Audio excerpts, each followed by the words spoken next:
So when I was 15, I developed an eating disorder. That started through school, so like in year 10, going into summer holidays. It kind of was at that age where you start thinking about the way you look, relationships, and I was quite a chunky lad, whereas all my friends were quite slim. So, and I saw that they were getting a lot of attention from girls and I wasn't. So I thought that it was all down to the way I looked. So I decided to go on a diet through the summer holidays of year 10.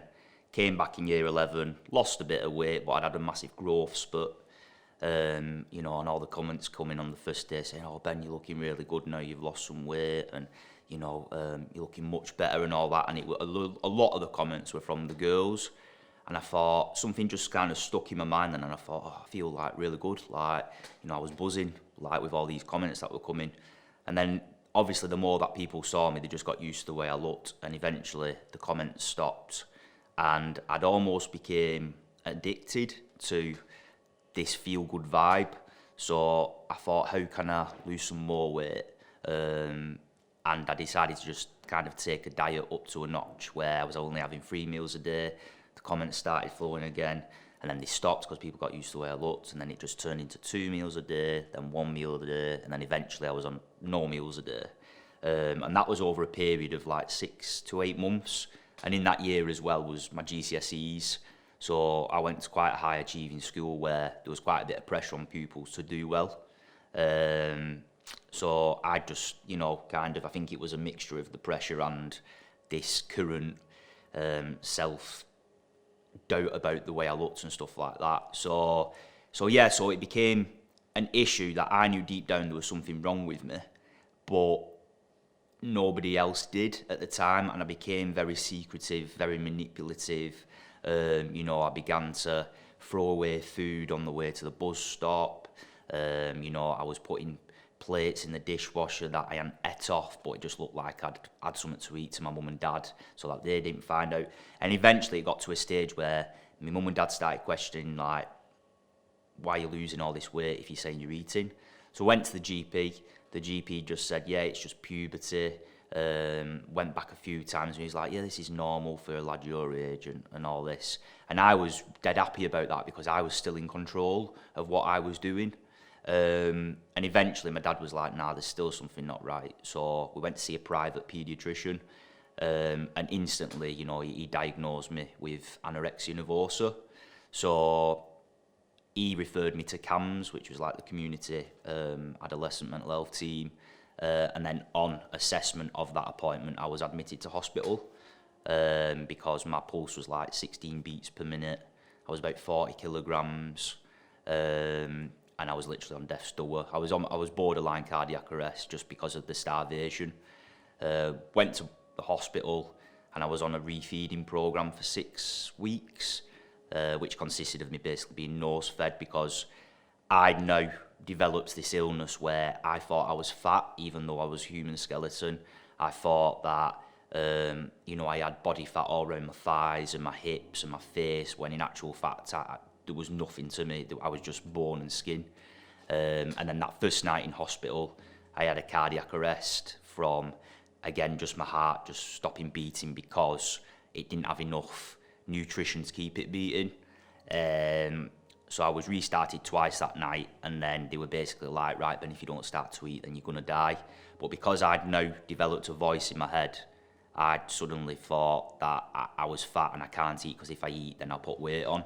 So because of this and because of the impulse of thoughts and how extreme it was, I was transferred from the paediatric ward into a mental health unit, an inpatient unit.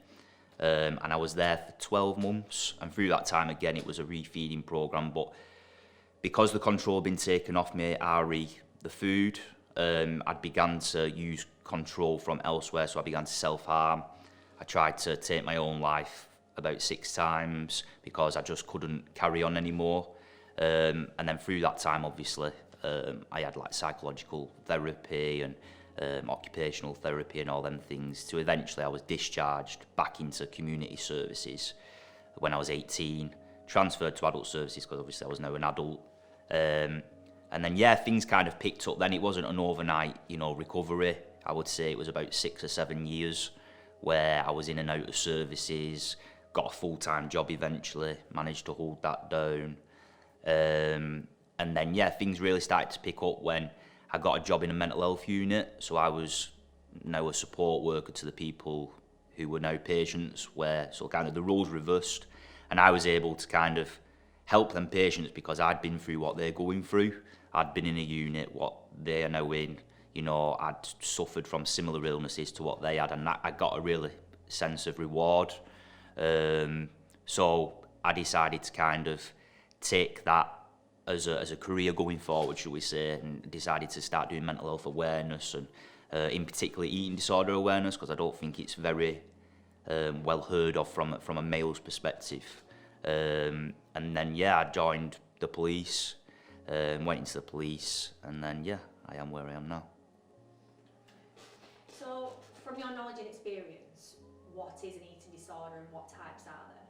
Yeah, so an eating disorder, there's disordered eating and then there's an eating disorder. So disordered eating is where you kind of, you know, you forget to have breakfast, but then you have a big lunch, but then you're full for tea, so then you don't eat and then you lose weight because you've only actually had one meal of a day. Whereas an eating disorder is where you are mentally driven by an illness to lose weight because you perceive yourself to either look a certain way or feel a certain way. So you've got anorexia nervosa, you've got bulimia nervosa, you've got binge eating disorder, you've got non-otherwise specified eating disorder. I'd say they're the main four ones, but for me, I think a lot of people perceive eating disorders as starving yourself and being really low weight, but there's actually people out there with anorexia and bulimia who are a healthy weight, but there's the mental side to it as well. So I would say 20% of an eating disorder is the physical side of it, and 80% of it is the mental side of things. And what is body image? So personally, I mean, people might, you know, argue with me on this, but body image to me is where you look at yourself in the mirror and you perceive yourself to look a certain way. So when I was ill, I perceived my body image to be fat in the mirror, but when in actual fact, any other human being, I was like a human skeleton. And I think you pressurise your body image on, you compare it to a lot of people who you perceive to be like a role model. So like on Instagram models and all that, like I want to be like them, you know, some 100-kilogram bodybuilder, when in actual fact, they've got issues with their own body image because they wouldn't train like that if they were happy within their own skin. So, yeah. And how do you believe that the two are linked with eating disorders and body image? Well, your eating disorder is driven by your body image. So if you're not happy with your own body image, then you begin to do things that kind of change your body image. Now, people go on diets and live a happy life and don't get ill, you know, Slimming World and all that. But to me, I think if you've got an issue with your body image, it's a very easy, trigger or vulnerability to have that could lead up to an eating disorder. So it's all about like, you know, self-preservation, early intervention, because if you allow, you become obsessed with your body image. You know, if you go on a bit of a health regime and then you look good and you like that, then it almost the trap starts being laid as to falling into deeper and deeper territory to a point where you can't get out of it, and then obviously you've got an illness. And what role does social media play in poor body image? Yeah, so when I was like, this is like 13 years ago now, we had Facebook, but that was it. We didn't really have Instagram and TikTok and all that. But now you've got Instagram where, you know, you've got Love Island, for example. You've got girls and lads on there who have gone on a 12, 16, 20-week cut before the show. So when they go on that show and people watch those, they think, oh my God, he's got an amazing body, or she's got a cracking figure, or whatever. When in actual fact, they've just starved themselves for 20 weeks to go on the show. And I think that if the media can normalise, I mean, what is normal, but healthy looking people, so people who don't have abs, people who have marks on their arms, people who have burns to their legs, or just, you know, normal people who have been through whatever. They don't even have to have been through stuff, just normality, because I think then it will start breaking the chain of you have to look a certain way, and that person's got 100,000 likes on Instagram. yeah, but I think if you took all the filters off and took all the makeup off, they probably wouldn't get 100,000 likes. So it's kind of that, it is an addiction, I think, social media, and I think it's almost as bad as drugs, because I think especially young people, they put a picture on and they get 100 likes, then the next week they put another picture on and they get 50 likes. They then start judging, oh, do I look different? Have I not put enough makeup on? Or whatever. Same with lads, like, oh, have I ate too much this week? That's why I can't see that 6'5" or whatever. So it's very toxic. And I think like you've got a lot of trolling and bullying online. It's so easy to just comment on a picture now, and that picture never gets challenged. So I think that's why young people and adults get bullied and trolled so easily. And to expand on that, how do you think social media could impact someone's mental health? I think social media, the way it was set up, it had good intentions, and I think to personally, I think social media's gone too far now, past the point where we can kind of pull it back. I think that it's just so easy for young people to access, but not only that, it can just have a massive hindrance on them, but also the people around them. So like, you know, parents start seeing the kids getting trolled or whatever, then they take that to heart, and then they take it upon themselves to go on social media and call them back, and then it brings, you know what I mean? Whereas it could also have a positive impact in terms of, you know, if you put a picture on, if certain words get mentioned, then that just gets blocked straight away. And I think like if we can put more, I know they do all the things on hashtag now, so if you search hashtag suicide awareness, there's a pop-up on Instagram what says, are you sure you want to continue looking at this page? But you can just click yes straight away. So if we put more, what's the word, like blocks on the kind of things that don't help, but it's about talking to young people as well. It's getting them in forums and saying, what do you find unhelpful on social media? And then the big media companies coming in and saying, right, well, these lot said that this wouldn't help, so let's do something to make that not happen anymore. And personally, how would you suggest someone uses social media to positively influence them and their body image? Yeah, I think it's just about being honest. I think it's not making yourself out to be someone who you're not. For me personally, I use social media as a massive drive for mental health awareness and eating disorder awareness. So I don't take a picture of myself in the mirror like tensing my abs, you know, not drinking water for the day before so that I look more dehydrated, and putting filters on and all that, because I think you're kind of giving someone the wrong message if you're saying, yeah, I had anorexia once, but look at the body that I have now, and this is where you can get to, because you kind of what's the word, contradicting yourself. So I think, like, you know, just be normal. You know, if you've been out and you don't need to take a picture of yourself with a chicken salad and like say, yeah, this is the way I got to the body I have, or, you know, hashtag diet or hashtag summer shred or any of this. It's have a pizza, you know. If you want a picture of your meal, just have a picture of your meal. You know, you don't need to tell the world that you're having a slice of pizza. You can just go online, have a nice picture with whoever you're with at the table, and just put that on, and just, you know, it's about influencing, like socialising and, you know, being out with your friends and not sitting at home dwelling and all that thing. And what advice would you give to anyone struggling with body image and eating disorders? Yeah, so I'd definitely just go and seek help straight away, because obviously, you know, 13 years ago there wasn't much support for mental health itself, never mind eating disorders and eating disorders in males. There's so many services out there who are propped up for these kind of things now.